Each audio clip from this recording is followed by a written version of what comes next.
아버지 하나님의 전도의 길과 선교의 길과 또 아버지의 교육의 모든 사역 가운데 하나님께서 은혜를 베풀어 주셔서 하나님의 열매들이 하나님께서 기뻐하는 일들이 일어나도록 도와주시고, 하나님 이 교회에 일꾼들을 보내주시며 주님의 사람들을 보내주셔서 아버지 이 교회가 굳건해지도록 도와주시옵소서. 주님께서 부어주셔야지만 가능하오니 주님께 간절히 기도드리고 나아가오니 우리의 기도를 응답하여 주시고 우리의 마음을 모아싸우니 주님께서 응답하여 주시기 원합니다. 예수 그리스도의 이름으로 기도 올립니다. 아멘.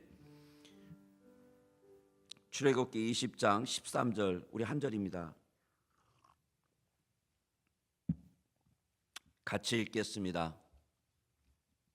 시작. 살인하지 말라. 너무 간단한 한 절이죠. 명령이시죠. 명령. 잠시 기도하겠습니다. 하나님 아버지, 우리 계속해서 십계명을 살펴봅니다. 하나님, 너무나 중요한 계명이고 살아있는 계명이며, 이 계명은 주님 전 세계 모든 시간, 모든 공간, 모든 나라, 모든 민족에게 필요한 주의 계명이오니 주님 이 계명을 우리에게 주심을 감사합니다. 이 계명을 통하여 오늘 우리가 나눌 때 하나님의 말씀이 우리 심령을 잘 움직이게 해주시며 또 깨닫게 해주시고 알게 해주시며 하나님께서 성령으로 또 기도하게 해주시기 원합니다. 예수 그리스도의 이름으로 기도 올립니다. 아멘. 하나님의 계명은 두 돌판에 기록되어 있습니다.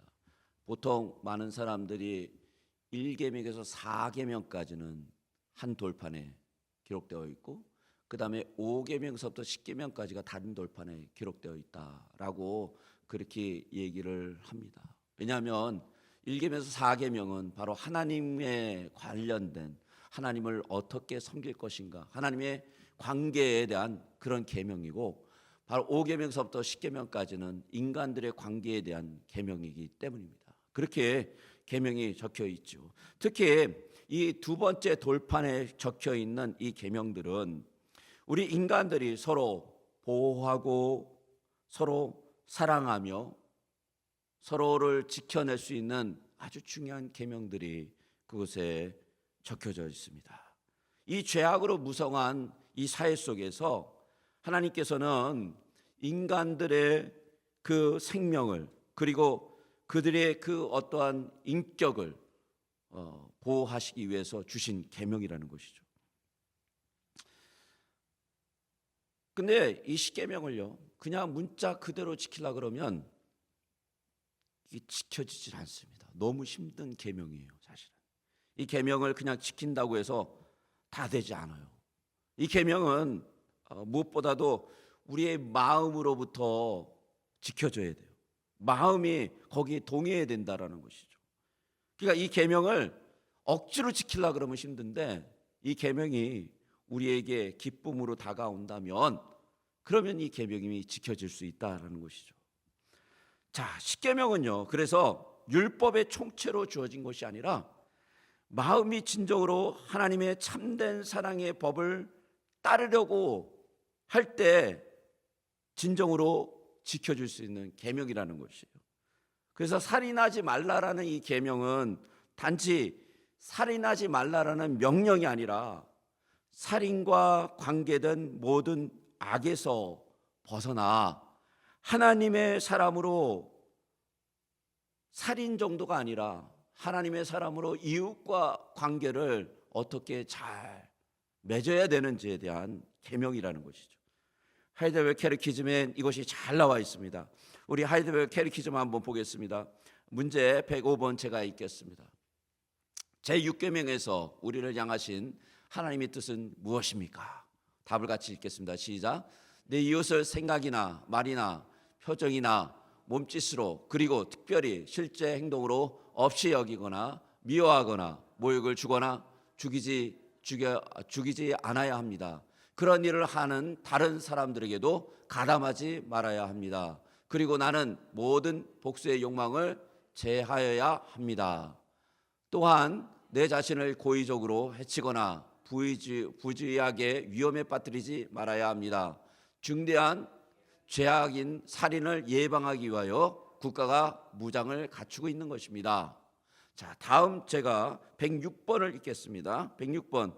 이 계명은 오직 살인만을 언급하는 것입니까? 답이 이렇습니다. 같이 읽겠습니다. 살인을 금함으로 하나님께서는 살인의 근원이 되는 시기, 증오, 분노, 복수심을 싫어하신다라는 것을 우리에게 가르치십니다. 이러한 것들은 하나님께 살인에 해당하는 중한 죄인입니다. 107번까지 읽겠습니다. 107번. 그렇다면 위에서 말한 방식으로 우리가 이웃을 죽이지 않으면 그것으로 충분합니까? 예, 답이 그렇지 않습니다. 하나님께서는 시기와 증오와 분노를 정죄하심으로 할 수 있는 한 우리가 이웃을 위험으로부터 보호하고 원수에까지도 선을 행할 수 있도록 이웃을 우리 몸과 같이 사랑하고 이웃에게 인내하고 화평하며 온유하며 자비를 베풀고 친절하게 대할 것을 가르치십니다 라고 풀어내고 있습니다. 정말 요즘은요 뉴스 보면 너무나 이 끔찍한 일들이 많이 일어납니다. 예전 같으면요, 야 어떻게 이런 일이 일어날까, 정말 눈살 찌푸리고 볼만한 일들이 이제는 탑 뉴스로도 나오지 않아요. 그냥 흘러갑니다. 예. 총기 사건 같은 경우는 다루지도 않아요. 어떤 것들은요. 예. 생명을 경시하는 경향이 점점 짙어지는 거죠. 짙어지는 거예요. 사람을 죽인다라는 것이 잔인한 것인데, 예, 이런 일들이 사회에서 너무나 자주 일어난다라는 것이에요. 근데 오늘 이 십계명의 6번째 살인하지 말라라는 대한 것을 보면 이 살인하는 단어가 좀 영어로 표현하면 좀 더 이렇게 분명하게 보입니다. 영어 십계명을 보면 You shall not kill 이라고 나오지 않아요. 뭐라고 나오냐면 You shall not murder 라고 나와요. 이거는 또 이렇게 써요. Unlawful put to death. 이게 무슨 뜻이냐면 불법적으로 사람을 죽이는 것을 금하고 있다라는 거죠. 불법적으로. 예. 불법적으로. 6번째 계명은 그렇기 때문에 살인하지 말라라는 단순한 불법적으로 사람을 죽여서는 안 된다라는 말씀을 하시는 거예요. 불법적으로. 그래서 이것은 크게 보면 이런 겁니다. 오늘 우리가 문답에 읽은 것처럼 내 이웃을 생각이나 말이나 표정이나 몸짓으로 그리고 특별히 실제 행동으로 없이 여기거나 미워하거나 모욕을 주거나 죽이지 않아야 합니다라는 얘기죠. 그런 일을 하는 사람에게도 가담하지 말아야 한다라는 것이죠. 어떤 모습으로도 이웃을 해하면 안 된다라는 것이 이 십계명, 살인하지 말라라는 계명의 밑에 깔려 있는 베이직한 하나님의 말씀이라는 것이죠. 하나님은 미워하는 것, 돌아보지 않는 방치, 마음속의 저주와 같은 것을 금하시고 계시다는 거예요. 이것을 구약에서 여러 가지 예를 가르치고 있습니다. 레위기 19장 16절에 보면 이렇게 말씀하죠. 너는 내 백성 중에 돌아다니며 사람을 비방하지 말며 내 이웃의 피를 흘려 이익을 도마지 말라. 나는 여호와니라 라고 말씀하시죠. 이웃에 대하여 욕하고 비방하고 중상모략하는 것은 이웃을 해칠 수 있는데 절대로 그렇게 해서는 안 된다라는 말씀을 하시기 위해서 마지막에 무슨 말씀을 붙이냐면 하나님의 그 명예, 하나님의 그 권위를 거기다 걸어버리는 거죠. 하나님의 권위. 나는 여호와니라. 내가 여호와이기 때문에 너희들은 가서 비방하거나 이웃의 피를 흘리는 그런 너희 유익을 위해서 이웃의 피를 흘리는 그런 일을 도모하지 말라라고 말씀하고 계십니다. 하나님 이웃을 보호하라고도 명령하십니다. 보호하라고. 신명기 22장 8절을 같이 한번 읽어볼까요? 같이 읽겠습니다. 시작. 내가 새 집을 지을 때에 지붕에 난간을 만들어 사람이 떨어지지 않게 하라. 그 피가 내 집에 돌아갈까 하노라. 만약에 집이 2층 3층 높은데 거기에 난간이 없어 봐요. 그럼 어떻게 되겠습니까? 사람이 거기에 떨어지잖아요. 우리가 짓는 집들은요 다 이런 식으로 졌잖아요. 이렇게 위로 이렇게. 근데 이스라엘 사람들은 그렇게 짓지 않거든요. 집을 평지로 져요. 평지로.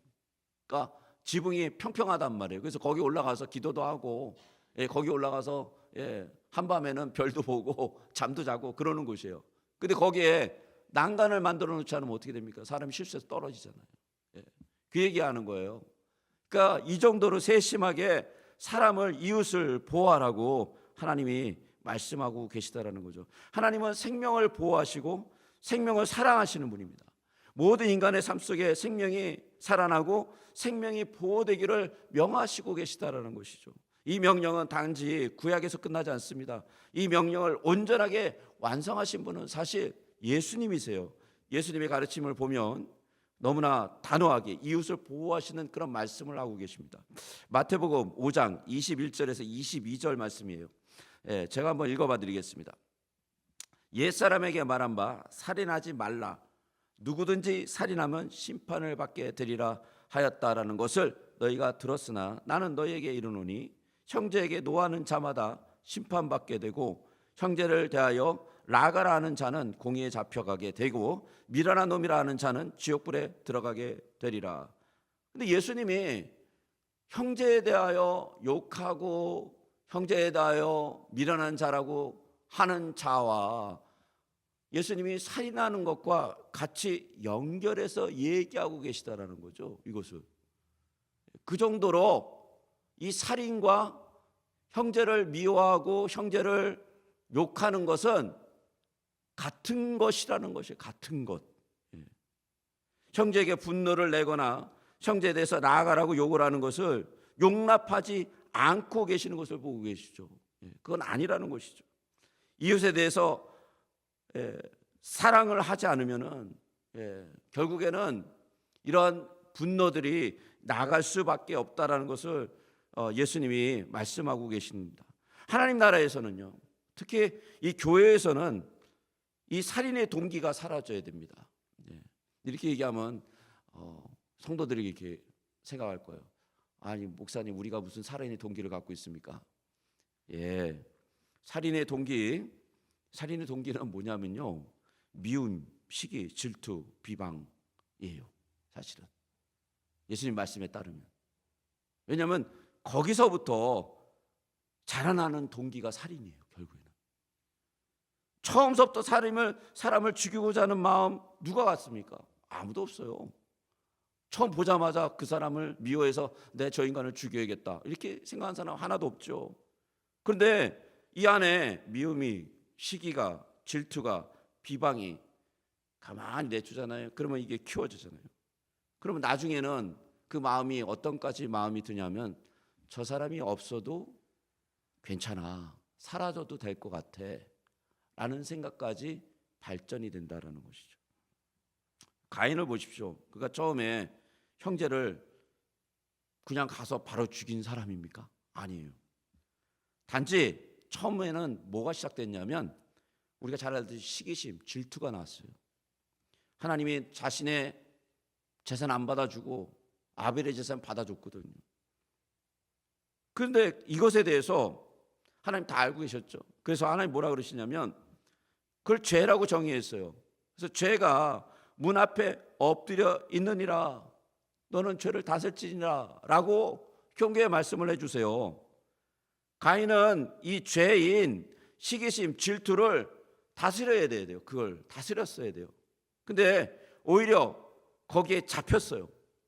정확히는 잠식당했어요. 잠식, 영원히.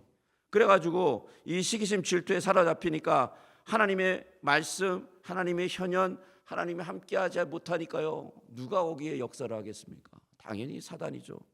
사단의 도구가 됐습니다. 사단은요 잔인하게 살인합니다. 사단의 결론은 뭐냐면 살인자예요. 예수님이 그러셨잖아요. 사단은 살인자라고. 맞아요.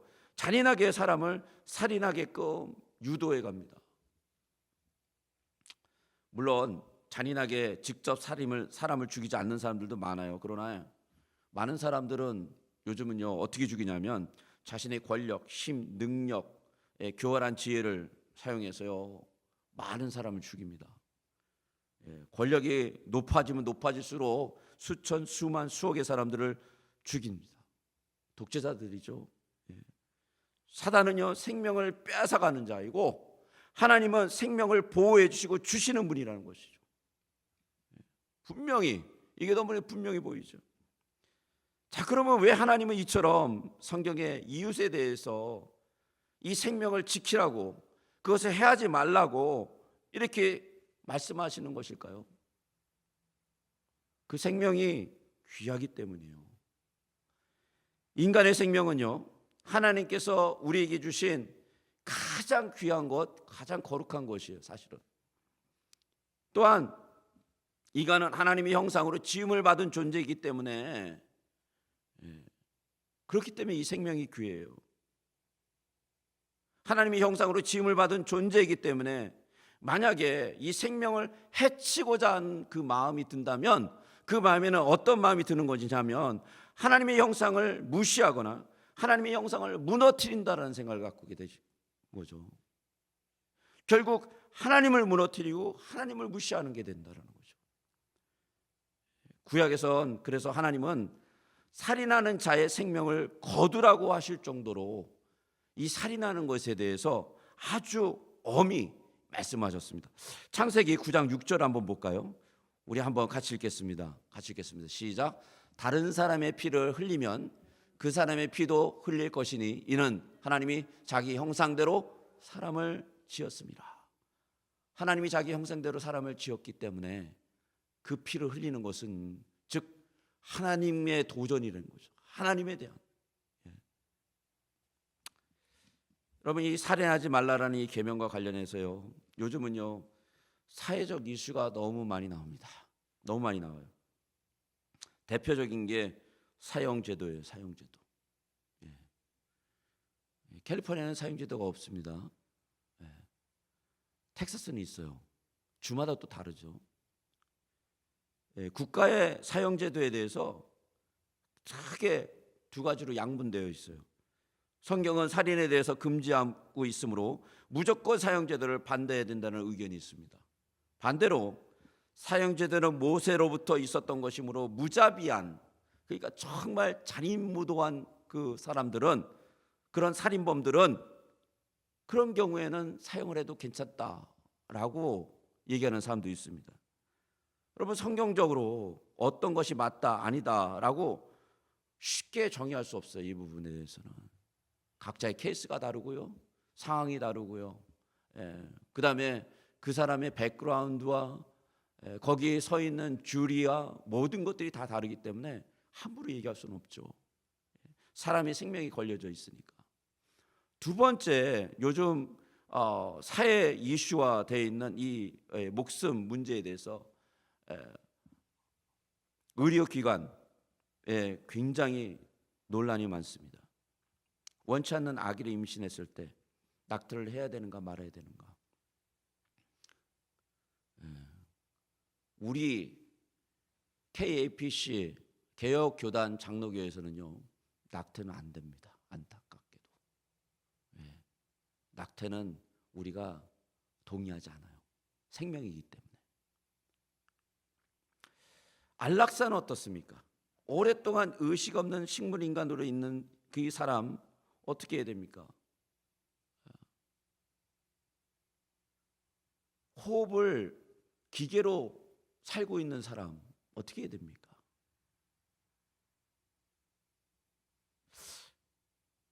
이걸 그냥 떼버리면 바로 죽어요. 어떻게 해야 되죠? 그런 부분에 대해서 쉽지 않은 문제예요. 여러분, 이런 말은 들어봤습니까? 완화 진정 요법, 말기 진정. 이게 최근에 나온 단어들인데 이거 뭐냐면은 말기 환자의 극심한 고통, 통증, 호흡곤란. 그러니까 정말 너무나 힘든 거예요. 말기에 와가지고 이 암으로 인해서 호흡이 안 되고 극심한 고통이 오는 거예요. 근데 그거를 완화하기 위해서 진정제를 투여하는데 이 진정제가 어떤 거냐면 의식 불명의 상태로 만드는 거예요. 잠을 자게 만드는 거예요. 그냥 사람을 자연사할 때까지 그대로 유지하는 거예요. 그거를. 이런 생명 윤리에 대해서 우리는 어떻게 얘기해야 됩니까? 저는 이렇게 생각해요. 하나님의 말씀에 순종하는 마음으로 그 시간, 그 환경, 그 상황에 하나님의 말씀이 어떤가를 깊이 묵상해야 된다고 생각합니다. 다 달라요. 다 달라요. 환경이. 그러나 우리가 주님의 말씀에 순종할 때 거기서 가장 그래도 근접한 답을 얻지 않을까 생각합니다. 이 계명을, 이 살인하지 말라라는 계명을 확실하게 지키려면요, 우리는 사랑의 기초를 둬야 돼요. 하나님이 인간을 사랑하셨다라는 그 기초에 우리의 마음을 둬야 됩니다. 하나님이 사람들을 사랑하셨기에 사람들은 살인하는 것을 허락지 않으셨다라는 그 말에, 그 말씀에 우리의 기초를 둬야 돼요. 그래서 예수님께서는 원수를 사랑하고 라고 얘기하잖아요. 원수까지 사랑하고 라고 명령하세요. 마태복음 5장 44절을 같이 한번 읽어보겠습니다. 시작. 나는 너에게 이르노니 너희 원수를 사랑하며 너희를 박대하는 자를 위하여 기도하라. 사랑의 기초를 두지 않으면요, 계속해서 우리 마음속에 뭐가 올라오냐면 시기, 질투, 미움, 분노가 올라와요. 그래서 결국에는 이 마음속에 어떤 마음이 생기냐면 저 인간이 사라졌으면 좋겠다라는 것까지 가게 된다라는 거죠. 그래서 원수를 사랑해야 돼요. 사랑. 하나님이 인간을 사랑하시는 분이라고 하나님의 정체성을 말씀하셨습니다. 하나님이 인간을 사랑하시는 분이라고 자신의 하나님의 정체성을 말씀하셨어요. 디도서 3장 4절을 같이 한번 읽어볼까요? 같이 읽겠습니다. 우리 구주 하나님의 자비와 사람 사랑하심이 나타날 때, 하나님이 사람 사랑하심, 하나님 자신이 인간을 사랑하시는 분이라고 말씀하셨습니다. 우리가 그리스도인이라면, 그리스도인을 따라 사는 자들이라면 하나님의 마음으로 사람들의 생명을 사랑해야 된다라는 것이죠. 생명을 사랑한다라는 것은 그 사람의 최고의 가치를 사랑해 주는 것이에요. 하나님이 세상을 이처럼 사랑하사 독생자를 주셨으니 라는 이 말씀대로 우리가 생명을 살리는 하나님의 생명의 그 십자가의 사건이 우리 속에 충만해져야 된다라는 것이죠. 한 가지 제가 질문하겠습니다. 그러면 우리는요, 끊임없이 아무나 어떠한 사람도 사랑해야 될까요? 예수님도 그렇게 사랑하셨나요? 예수님이 사랑은 하셨지만 그 사랑에 대한 정당한 응답에 대해서는 예수님이 분명히 바라고 계셨습니다. 사두개인들과 바리새인들에게는요, 독사의 자식들이라고 그랬어요. 특히 바리새인들은요. 왜요? 그 사람들 예수님의 사랑을 분명히 나타내 줬어요. 인격적으로. 그런데 그 사람들 어떻게 반응했죠? 거기에 대해서 완전히 잘못된 반응을 보이잖아요. 그랬더니 뭐라 그래요? 예수님이 당신은 독사의 자식들, 사단의 자식들, 이렇게 나온 거예요. 사랑은요, 1대1로 인간과 인간이 동등하게 인정될 때 사랑이 돼요. 예수님이 그들을 인간으로 사랑해 줬는데 그들은 예수님을 뭐로 취급했죠? 죄인 취급해 버렸잖아요. 사랑이 안 되는 거예요. 그러니까 굉장히 중요합니다. 사랑의 범위에 대해서 우리가 이웃을 사랑해야 돼요. 맞아요. 이웃을 정말 주님이 주신 마음으로 사랑해야 됩니다. 그리고 이해해야 돼요. 그리고 품어야 됩니다. 근데 거기까지예요. 거기까지입니다. 정말 어려운 부분이에요. 그 사람들의 그 반응에 대해서 참 너무 안타까울 때가 너무 많아요. 우리가 사랑으로 나아가는데 너무 냉대한 사랑이, 그 사랑에 대한 인간적인 어떤 인격적인 그런 레벨을 못 맞출 때가 너무 많아요. 제가 보니까 최근에 제가 경험한 것도 그런 거예요. 너무 안타까워요. 사랑해줘요, 이해해줘요, 품어줘요. 그런데 그쪽에서는 어느 정도까지 생각하냐면 저를 인간 아닌 사람으로 생각하는 그런 행동들이 나오는 거예요. 황당하죠. 그런 사람들에게 우리가 얼마까지 사랑해야 될까 많은 고민을 해봐야 된다고 저는 생각합니다. 자, 우리도 이웃을 사랑해야 됩니다. 하나님이 형제를 사랑하셨기에 하나님이 형제를 사랑하시기에 우리도 형제를 사랑해야 된다라고 요한이 얘기하고 있습니다. 요한일서 3장 10절을 같이 한번 읽어보겠습니다. 요한일서 3장 10절 같이 읽겠습니다. 시작. 이러므로 하나님의 자녀들과 마귀의 자녀들이 드러나나니 무릇 의를 행하지 아니하는 자는 또는 그 형제를 사랑하지 아니하는 자는 하나님께 속하지 아니하니라. 형제 사랑하는 것은 너무나 분명하죠. 형제를 미워하는 자마다 살인하는 자니라고 분명히 말씀하셨습니다. 그래서 형제 사랑하는 것은 우리가 뭐 피해가거나 도망치거나 이럴 수 있는 게 아니에요. 옆에 있는 우리 형제들, 우리 교회에 있는 이 아름다운 형제들을 분명히 사랑해야 됩니다. 만약에 그 사랑이 없다면 그것은요 하나님께 속해 있는 자가 아니라는 것이죠. 예. 자, 그러면은 우리가 형제를 사랑하고 이웃에 있는 사람들을 사랑하기 위해서는 어떻게 해야 되느냐? 우리의 힘으로 불가능해요. 예. 누가 필요하냐? 성령님의 도우심이 필요합니다. 로마서 5장 5절을 같이 한번 읽어볼까요? 로마서 5장 5절 같이 읽겠습니다. 시작. 소망이 우리를 부끄럽게 하지 아니함은 우리에게 주신 성령으로 말미암아 하나님의 사랑이 우리 마음에 부은 바 됨이라. 성령께서 우리 마음에 하나님의 사랑을 부어 주셔야지 우리가 사랑할 수 있다는 것입니다. 하나님께서 부어주시는 성령의 마음이 없이는 형제자매 그리고 이웃을 사랑할 수 없다라는 반증이 되는 것이죠. 성령님이 우리 안에 새로운 정신을 새롭게 창조해 주셔야 됩니다.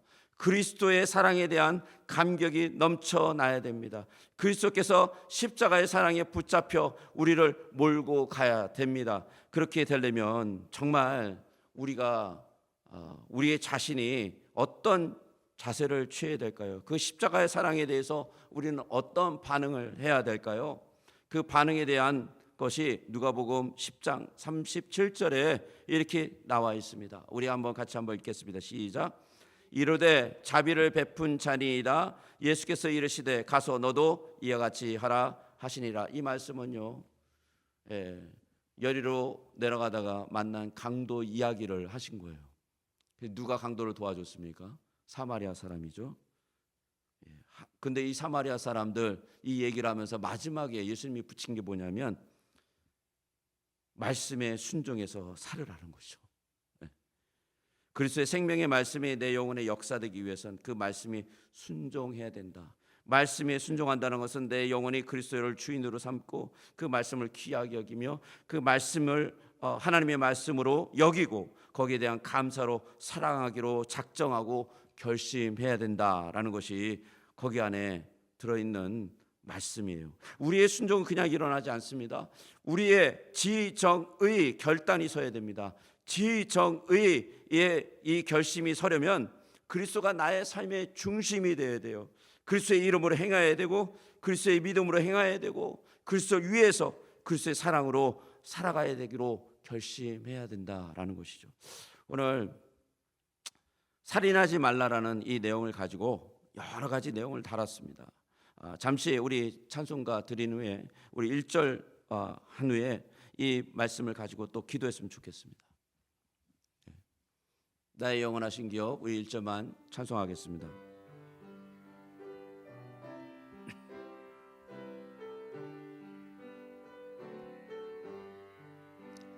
나의 영원하신 기업 생명보다 귀하다. 나의 갈 길 다가도록 나와 동행하소서. 주께로 가까이 주께로 가오니 나의 갈 길 다가도록 나와 동행하소서.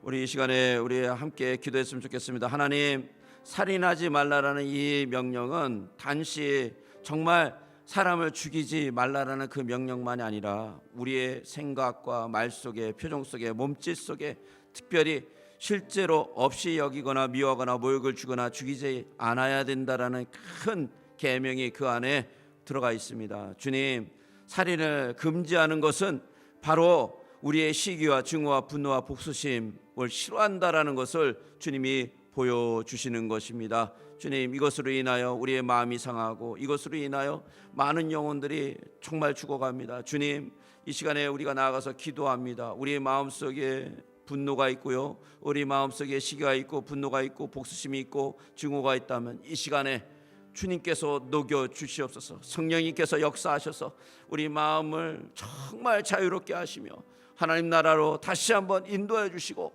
성령으로 충만케 해주셔서 사랑의 사람, 하나님 복음의 사람, 진리의 사람이 될 수 있도록 인도하여 주시옵소서. 우리 기도하고 나가겠습니다. 하나님, 아버지 하나님, 간절히 기도합니다.